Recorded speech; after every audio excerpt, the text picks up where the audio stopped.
शेर और चूहा नई, बिल्कुल ओरिजिनल कहानी। एक घने जंगल में भीरू नाम का एक छोटा सा चूहा रहता था। वह बहुत डरपोक था और हमेशा अपने बिल से जल्दी जल्दी निकलकर खाना ढूंढता था। उसी जंगल में एक बूढ़ा मगर समझदार शेर रहता था, जिसका नाम था अग्निदेव।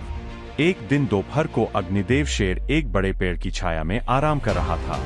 भीरू चूहा पास ही खेलते खेलते इतनी तेजी से दौड़ा कि सीधा शेर की पूंछ पर चढ़ गया। शेर की नींद खुली और वह गरजा, कौन ने? मेरी नींद में खलल किसने डाला? भीरू कांपने लगा। माफ कर दीजिए महाराज, गलती हो गई। शेर ने उसे ध्यान से देखा और मुस्कुराया। डर मत छोटे, इस बार जाने देता हूं। लेकिन याद रखना, जंगल में हर किसी का अपना महत्व होता है, चाहे वह बड़ा हो या छोटा। भीरू ने राहत की सांस ली और दौड़कर अपने बिल में घुस गया। कहानी का मोड़। कुछ दिनों बाद जंगल के शिकारी आए। उन्होंने अग्निदेव शेर को फंदों से बने जाल में पकड़ लिया। शेर ने दहाड़ लगाई, पर आसपास कोई जानवर उसकी मदद करने की हिम्मत नहीं जुटा पाया। लेकिन भीरू ने शेर की आवाज पहचानी। उसने सोचा, जिस शेर ने मुझे बिना वजह नहीं मारा, आज उसकी मदद करना मेरा कर्तव्य है। वह तेजी से जाल तक पहुंचा और अपनी नुकीले दांतों से रस्सी चबाने लगा।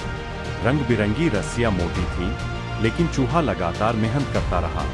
कुछ देर में जाल कमजोर हुआ और शेर आजाद हो गया।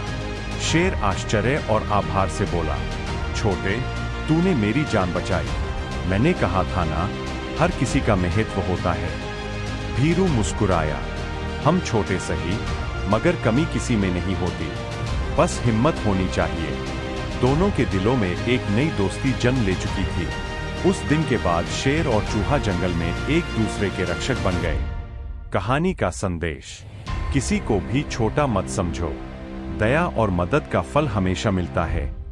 सच्ची दोस्ती आकार नहीं, दिल से बनती है।